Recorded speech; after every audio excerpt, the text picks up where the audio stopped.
leído el capítulo 2 de Efesios, en donde, como bien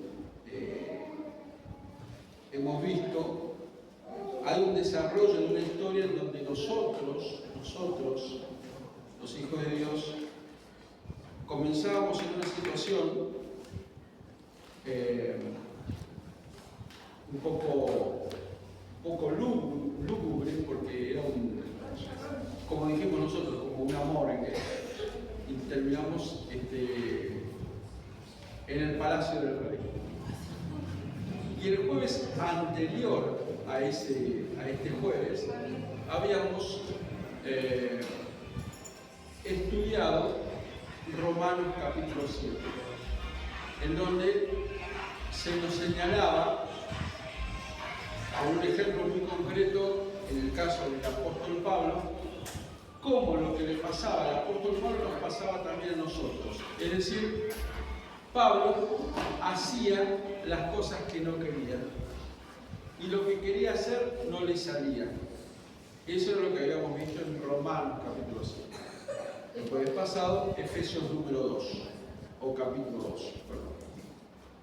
Este jueves, en el día de hoy, vamos a tratar de profundizar en uno de los pasajes.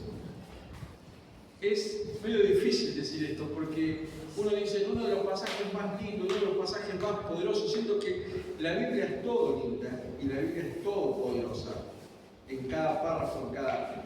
Pero sí hay uno de los relatos o narraciones o descripciones que más gráficamente logra el impacto en nuestras vidas. Y es Colosenses capítulo 2. Colosenses capítulo 2. Vamos a leer un poquito para entender de qué se trata y por qué el apóstol Pablo dice lo que dice en este pasaje. ¿Sí? El apóstol Pablo, cuando escribe esta carta, estaba preso, estaba en prisión. ¿Sí? Pablo no conocía la iglesia de los colosenses, o de Colosas, como se lo conoce. Sin embargo, le manda una carta. Y en el primer capítulo de este libro, Pablo está muy contento con esta iglesia, está muy feliz por las noticias que a él le llegan. Entonces está realmente feliz y gozoso por cómo se va desarrollando esta iglesia. Pero a partir del capítulo 2 comenzamos a notar que el apóstol Pablo empieza a hacer algunas advertencias, algunos comentarios que nos van a ir llevando a la situación por la cual él dice. Y vamos a leer todo el capítulo 2, en realidad no todo, sino los primeros versículos, para poder ponernos bien en contexto de qué se trata y por qué el apóstol Pablo llega a la cúspide, al pico más alto de su narrativa en algunos versículos más adelante, especialmente el versículo 14 y el versículo 15, que ya vamos a llegar. Pero vamos a leerlo entonces desde el versículo 2, del versículo 1, perdón, capítulo 2, versículo 1, dice: porque quiero que sepáis cuán gran lucha sostengo por vosotros. Es decir, el apóstol Pablo, después de que en el primer capítulo está gozoso, está feliz, está contento por la marcha de la iglesia, arranca ya diciendo: yo tengo una gran lucha por ustedes, es decir, me estoy esforzando por ustedes, y por los que están en la Odisea, y por todos los que nunca han visto mi rostro,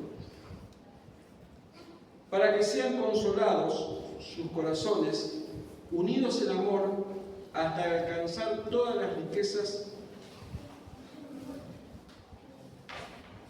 de pleno entendimiento, a fin de conocer el misterio de Dios, el Padre y de Cristo, en quien están escondidos todos los tesoros de la sabiduría y del conocimiento.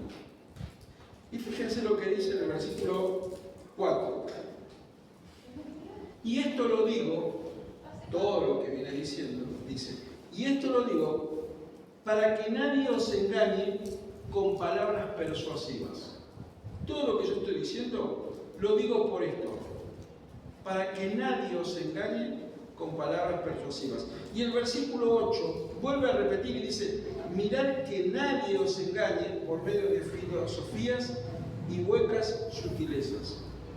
Es decir, la iglesia de los colosenses estaba atacada, y Pablo se enteró, estaba atacada por corrientes de pensamiento que nada tenían que ver con el Evangelio de Cristo.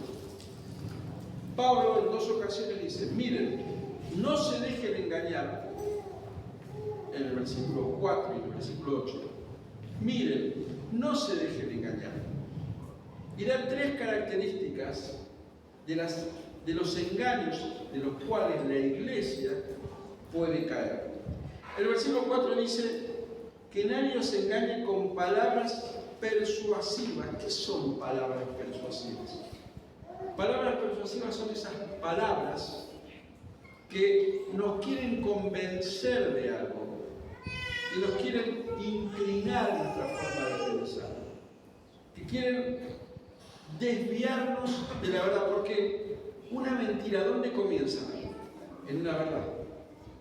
Toda mentira comienza en una verdad, pero ¿cuándo se transforma en mentira? Cuando se va desviando de esa verdad. Porque si yo les digo ahora, en este momento, miren cómo llueve afuera, ¿ustedes me creen? No, porque no está lloviendo.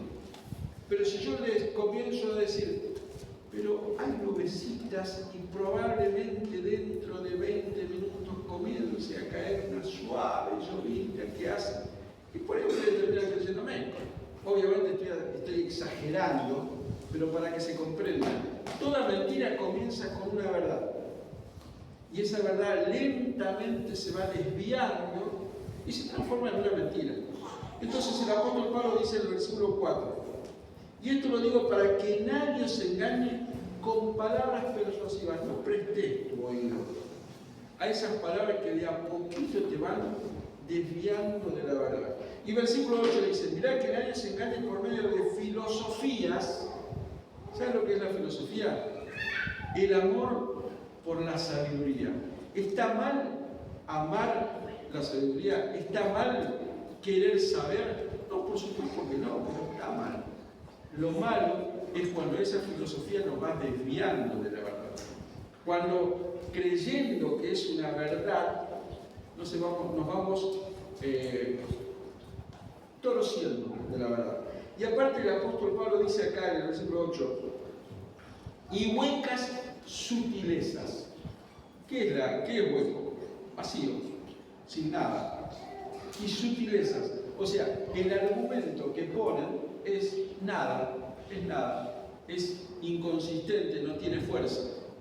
¿Sí? El apóstol Pablo está diciendo, no te dejes engañar por la filosofía, por el contenido vacío y tampoco por palabras persuasivas.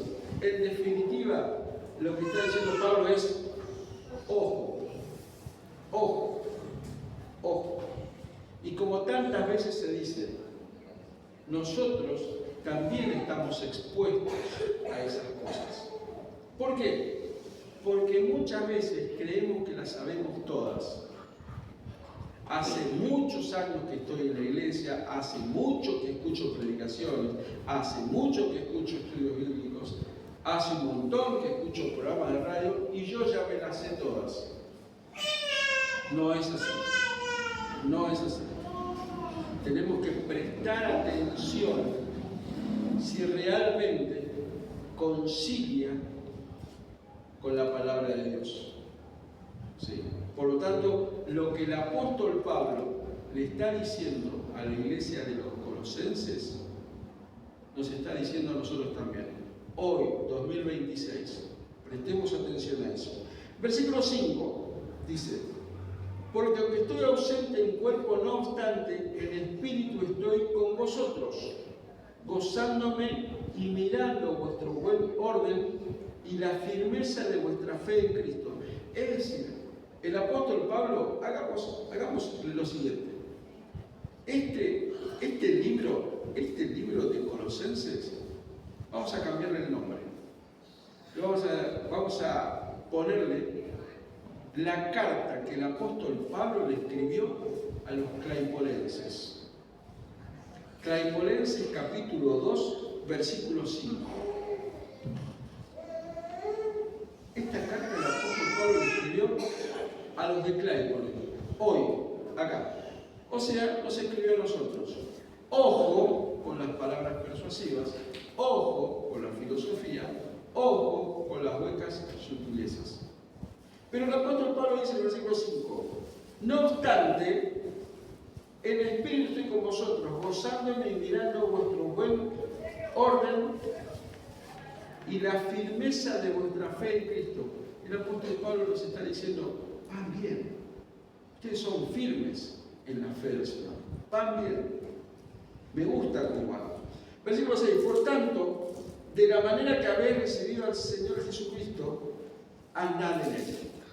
Y este es un versículo que tiene una particular fuerza, porque el apóstol Pablo acá nos está diciendo, recordad cómo fue que vos viniste al Señor, cuál fue tu condición, de qué manera estabas vos cuando el Señor te llamó. Y cada uno de nosotros puede recordar ese momento. Yo me acuerdo cuando acepté al Señor. Yo siempre se lo conté y se lo cuento nuevamente. Yo me formé. Yo nací en un lugar cristiano. Mis padres eran creyentes. Mi familia, por parte de mi madre, eran todos creyentes, todos. Yo, por lo tanto, me crié en la escuela dominical, fui a la iglesia desde chico, conocía las actividades de la iglesia, pero, sin embargo, mi decisión de aceptar al Señor se produjo recién a mis 18 años. Es mi historia personal. Y yo recuerdo que cuando yo acepté al Señor, mi vida estaba totalmente vacía. Me sentía solo, absolutamente solo. Sentía que mi vida no tenía sentido, sentía que mi vida necesitaba algo. Sentía que no podía vivir sin Dios. Y en ese momento el Señor me llamó. Y a mis 18 años acepté al Señor en mi corazón. Le abrí las puertas de mi corazón. En ese momento yo estaba en comunión con el Señor. En ese momento yo estaba obediente al Señor. En ese momento yo dependía del Señor.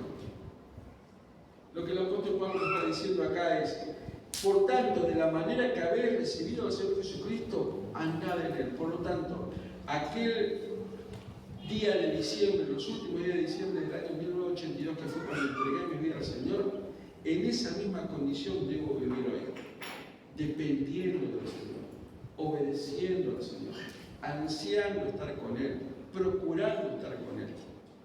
No porque hayan pasado muchos años, yo puedo darme el lujo de decir, yo ya no necesito más del Señor. Al contrario, cada día necesito más. ¿Sí? De la manera que habéis recibido al Señor, andad en Él, dice su palabra. ¿Sí? Y eso, lo que el apóstol Pablo le escribió a los claypolenses, es lo que te escribió a vos, lo que nos está diciendo ahora. Versículo 7. Arraigados y sobreedificados en Él, y confirmados en la fe, así como habéis sido enseñados, abundando en acciones de gracias. Mirad que nadie os engañe por medio de filosofía, lo que habíamos leído hace un ratito, y huecas sutilezas, según las tradiciones de los hombres, conforme a los rudimentos del mundo, y no según Cristo. Porque en Él habita corporalmente toda la plenitud de la deidad. Nosotros creemos en el Señor Jesucristo. Amén. En el Señor Jesucristo está toda, absolutamente toda la plenitud de Dios. En Él habita todo eso. ¿Sí? Y nosotros, estamos completos en Él, porque es la cabeza de todo principado y potestad.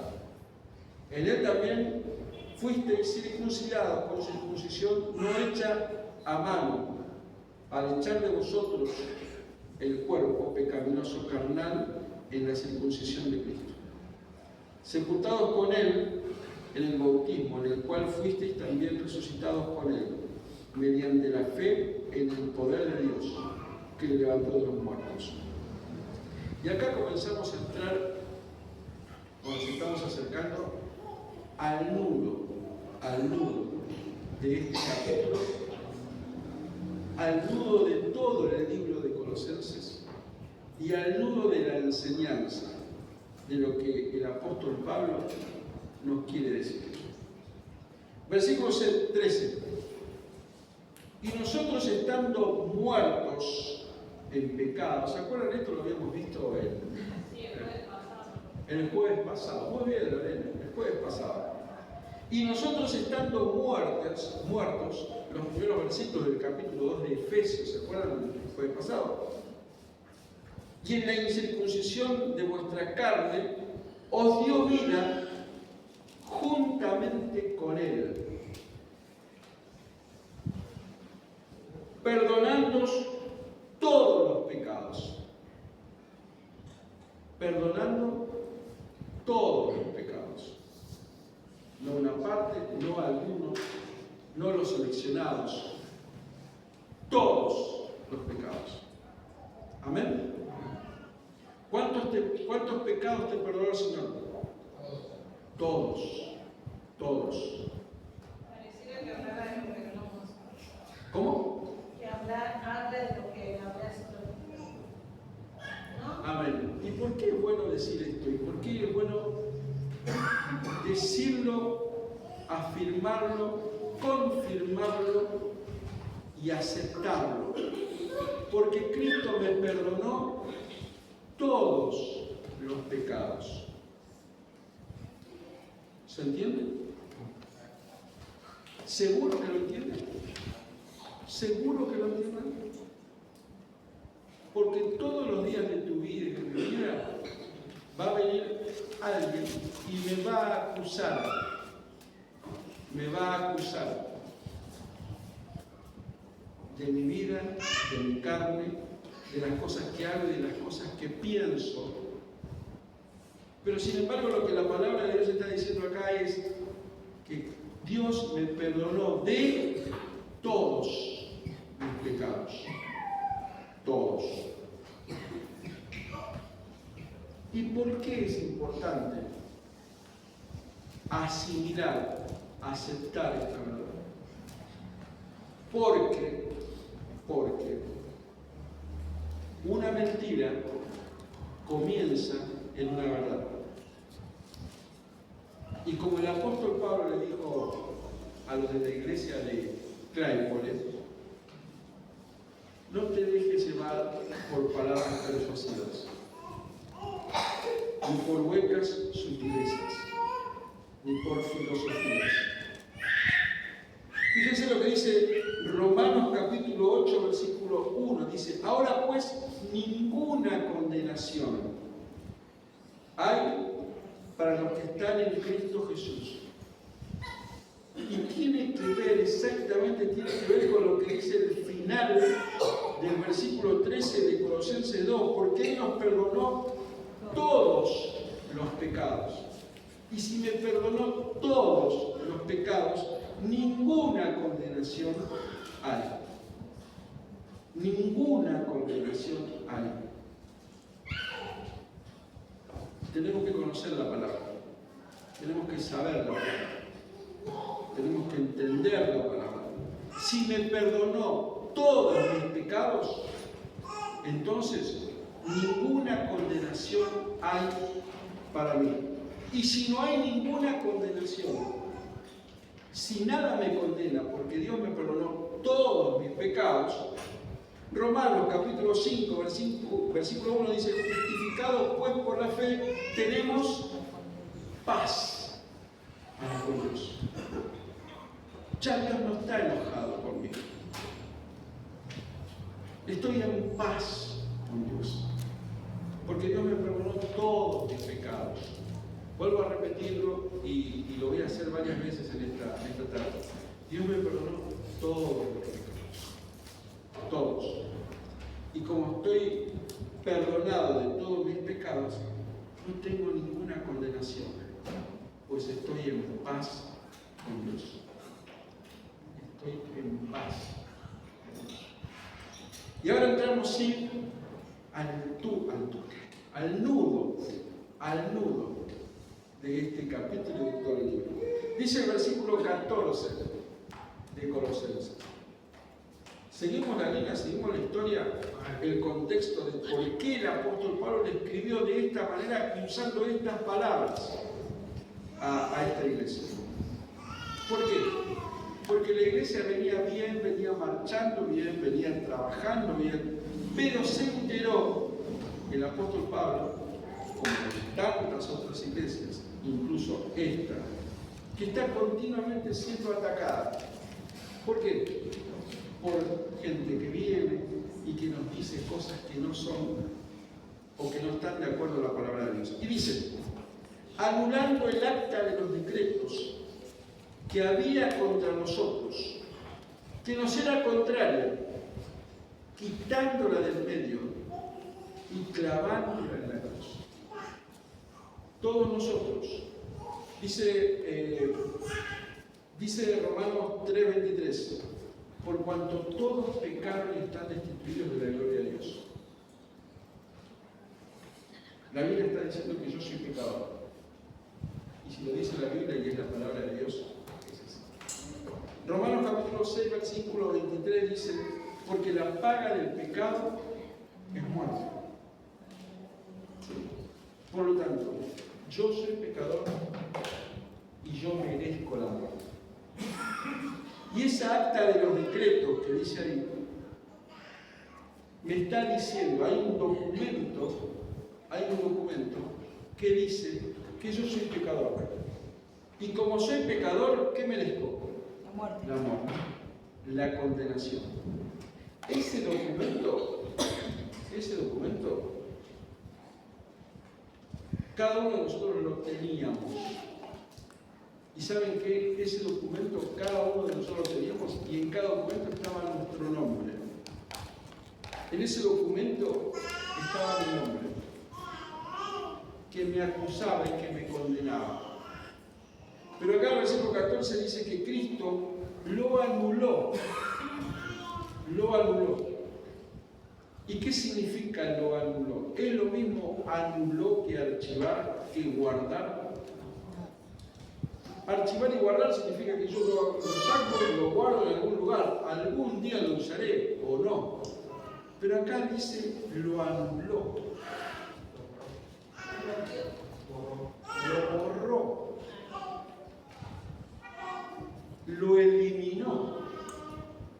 Entonces no hay ningún documento en ningún lado que diga que yo soy pecador, que diga que yo estoy condenado, porque Cristo ya lo anuló.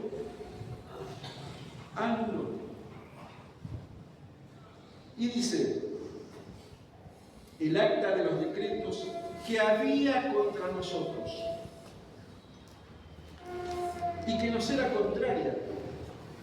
¿Saben lo que era el acta de los decretos en aquel momento, en este tiempo, en el Imperio Romano? Significaba que alguien le pedía plata a otro. Yo le pido plata prestada a Ezequiel.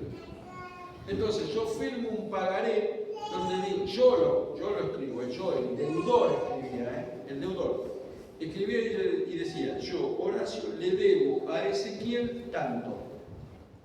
Y ese papel yo se lo dejaba a Ezequiel. No es que lo tenía yo, porque si lo tenía yo lo rompía, lo escondía, lo tiraba en la tabla. Lo tenía él. ¿Sí? Y hasta que yo no le pagara a él lo que él me había prestado, ese pagaré tenía valor. Y él podía incluso acusarme delante de las autoridades y hasta me podía llevar preso. O sea, yo firmé ese pagaré con puño y letra. Yo firmé que le debo plata a él. Esto es lo que era el acta de los decretos. No lo firmé, como dice la Biblia acá, no lo firmé yo con mis manos, pero sí a través de mi vida, firmé a través de mis actos que yo soy pecador. Y ese pagaré no lo tenía yo en mi poder, lo tenía Dios. Porque yo soy el deudor de Dios. Y acá dice que Cristo anuló ese documento, ese pagaré. Lo anuló, lo eliminó. Quitándola del medio. ¿Del medio de quién? Entre Dios y yo. Había un documento firmado que me acusaba. Había un documento que decía que yo era deudor. Ahora ese documento ya no está más entre Dios y mi vida. Ya no hay nada. Porque Dios lo anuló, lo quitó, lo sacó, lo borró.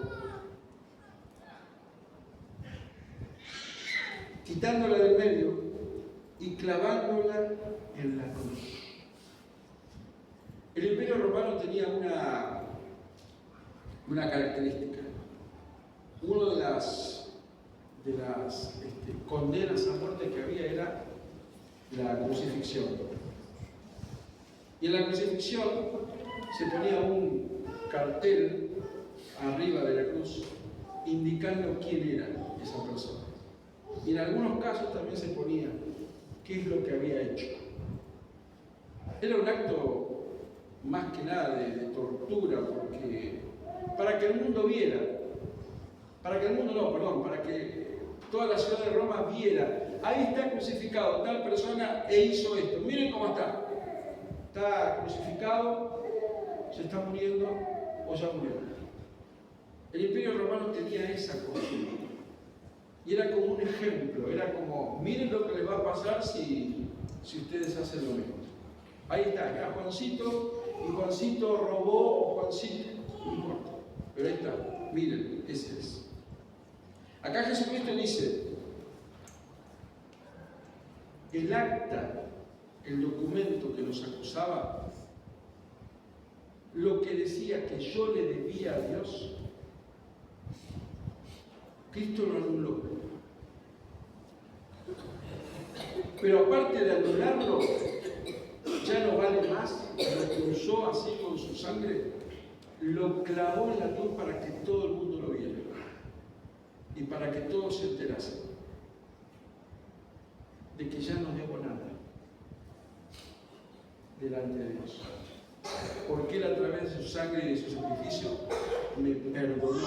¿De cuántos pecados? De todos. Por eso ahora estoy en paz con Dios. Y no hay ninguna condenación para nadie. Y despojando, versículo 15, y despojando a los principados y a las potestades, los exhibió públicamente, triunfando sobre ellos en la cruz. A mí este versículo me resulta muy enigmático, el versículo 15. Me resulta muy especial este versículo 15.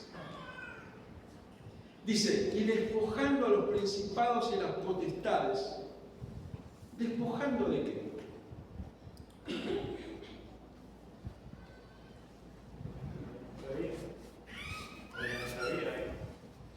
Algo que gobernaba nuestro pasado.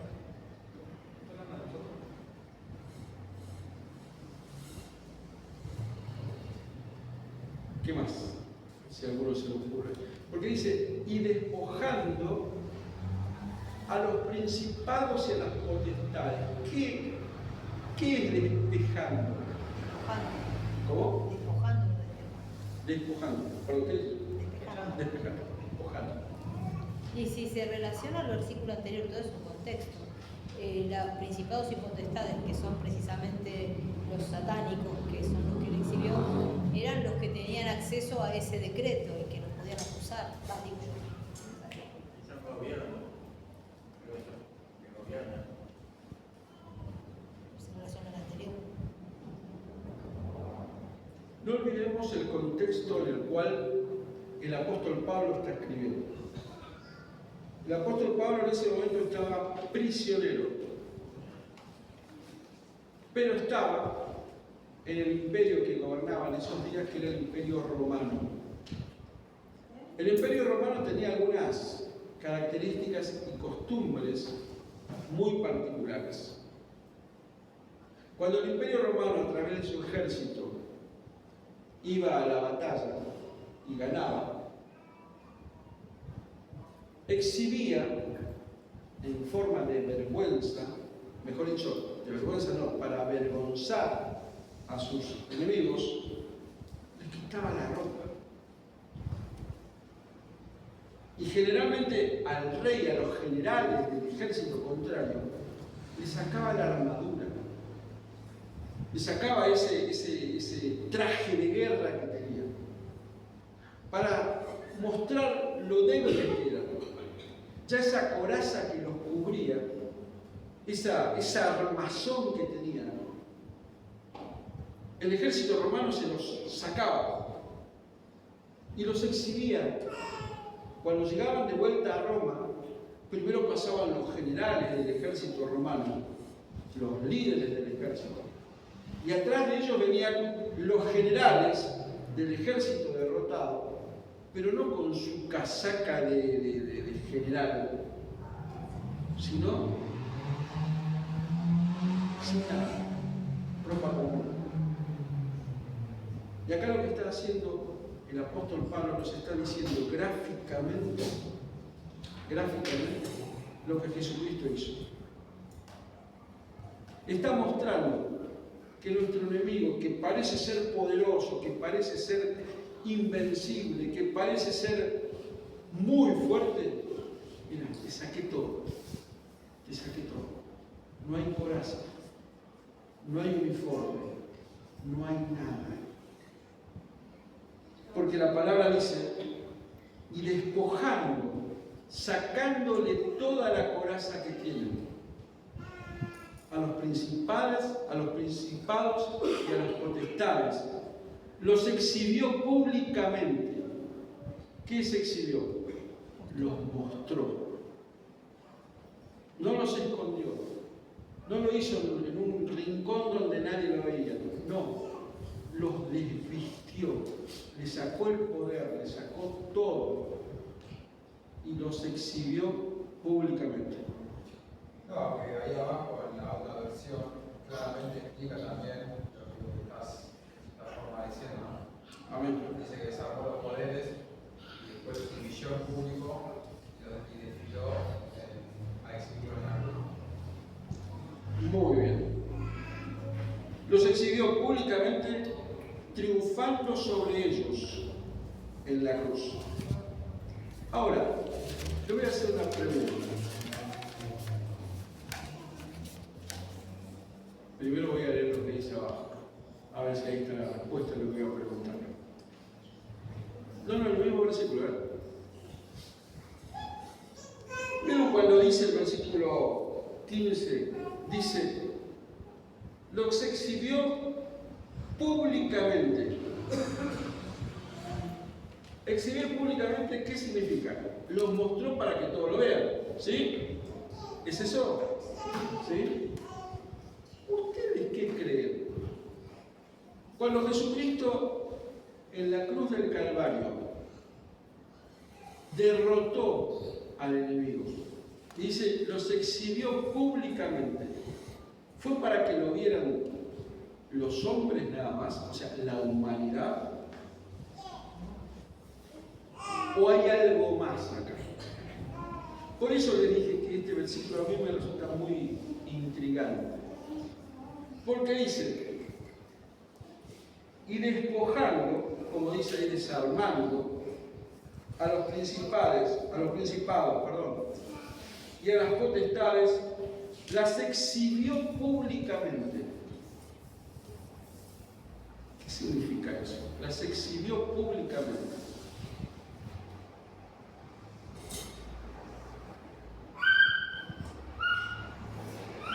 ¿Se entiende la pregunta o yo por ahí no la hice del todo correcta? Gabriela me mira con una cara. Yo creo que tiene que ver con ángeles, con las personas que hayan muerto antes. ¿Por qué con ángeles? Y porque, como para ver qué le pasó al enemigo, que le despojó de todo lo que creía tener, no solo los hombres, es que en el público entra todo. ¿Escucharon lo que dice ella? Todo entra en el público que estaba viendo. ¿Qué opinión tienen ustedes?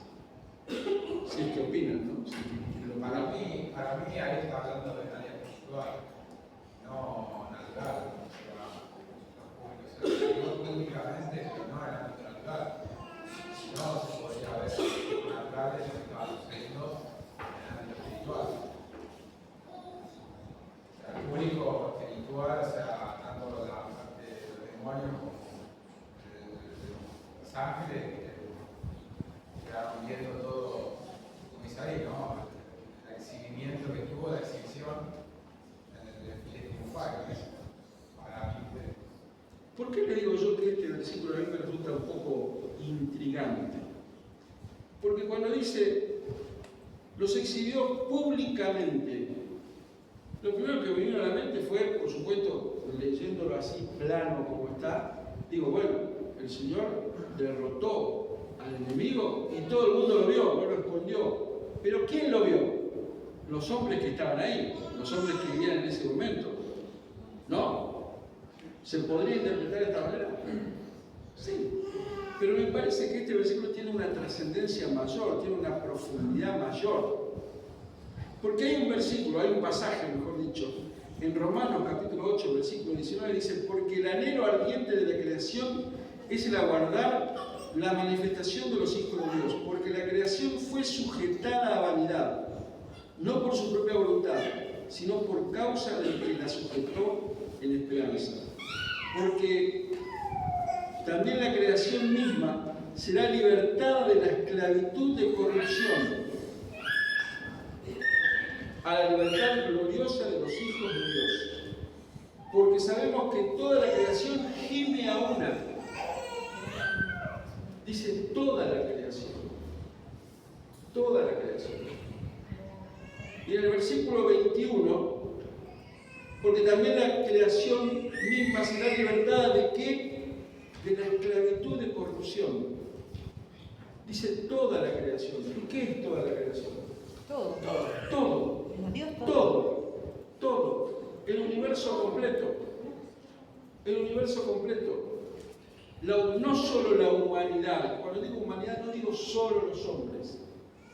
La palabra de Dios dice toda la creación. Versículo 22, volvamos a leerlo del capítulo 8 de Romanos.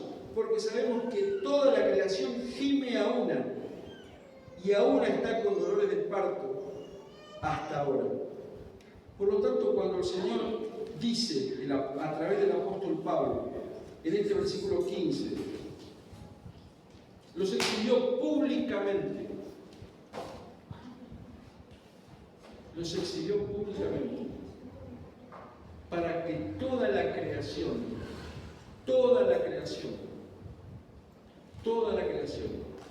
fuera testigo de que el acta de los decretos que nos era contraria estaba siendo anulada. Pero no solo esto, fíjense lo que dice en 1 Pedro capítulo 1, versículo 12. 1 Pedro, esto es increíble, esto es maravilloso. Dice, 1 Pedro 1, 12, dice, a esto se les reveló, tenemos que leer lo anterior, está hablando, a esto se refiere a los profetas, ¿no? Después léanlo en su casa. Dice, a esto se les reveló que no para sí mismos, sino para nosotros, administraban las cosas que ahora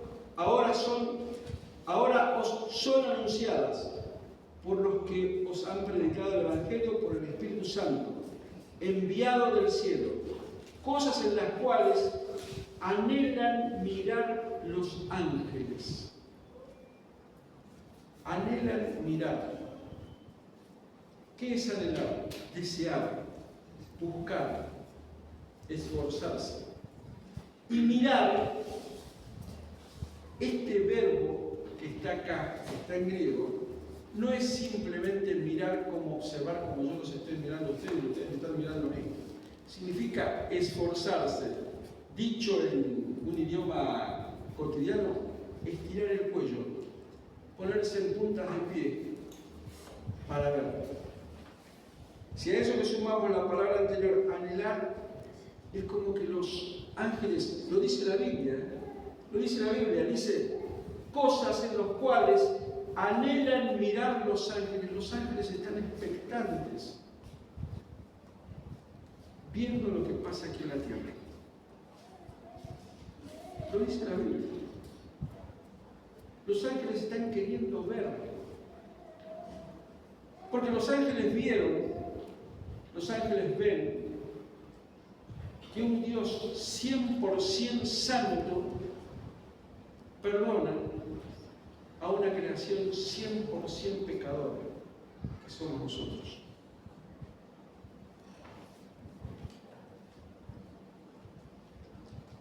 Y ya para terminar, fíjense lo que dice Efesios, capítulo 3, versículo 16.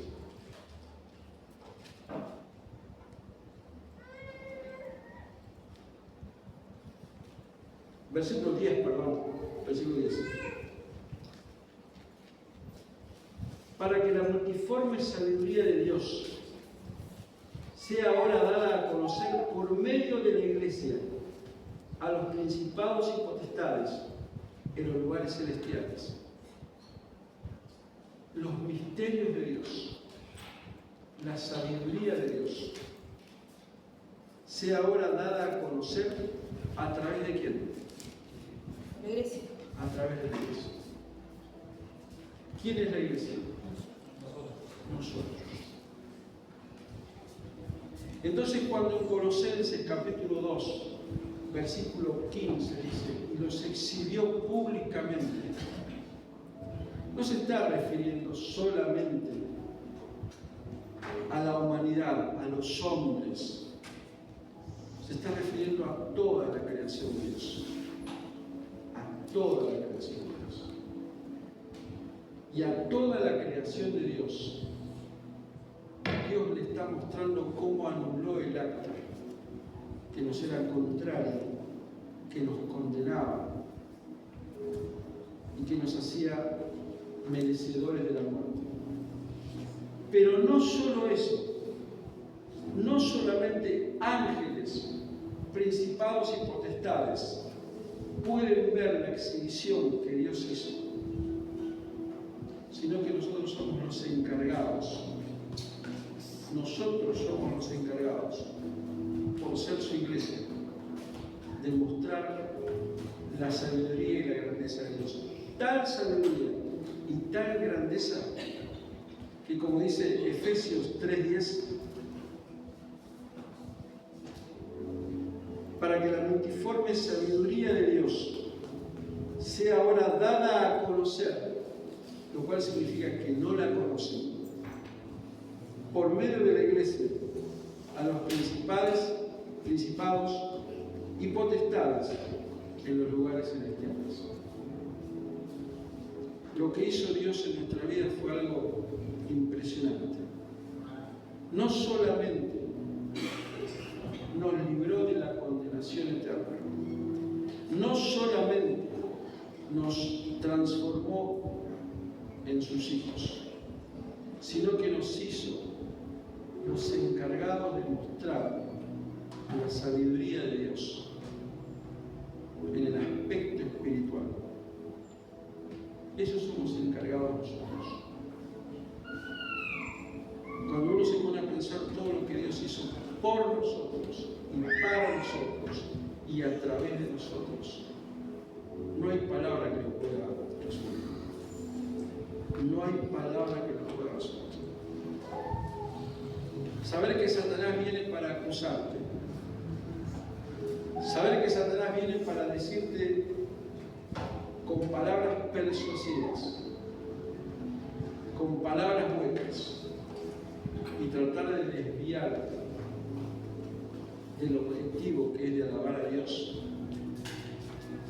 Dios no solamente te libra de todo eso, sino también te hace partícipe de su gloria.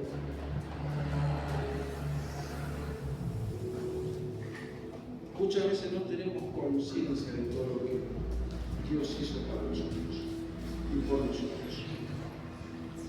Creo que es una buena decisión que cada día de nuestra vida tomemos conciencia y nos detengamos unos pocos minutos para entender todo lo que Dios hizo para nosotros.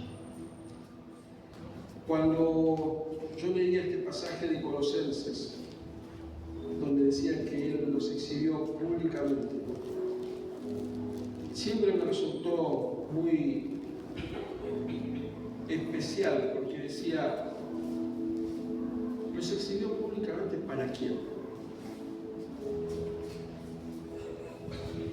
Y yo quiero compartir eso con ustedes, porque si bien los exhibió para que las huestes satánicas lo vieran, también lo hizo para que toda su creación viera cómo Él venció en la cruz del Calvario por nosotros y también por toda la creación. Así que hoy hemos visto Colosenses capítulo 2 y nunca olvidemos el versículo 14 y el versículo 15, todo lo que significa. Anuló el decreto que nos condenaba y no solo eso, no escondió su obra de amor, sino que todos lo vieron. Y como dice Romanos 8, toda la creación puede ver la grandeza de su amor en la cruz del Calvario. Amén. Que Dios los bendiga, hermanos.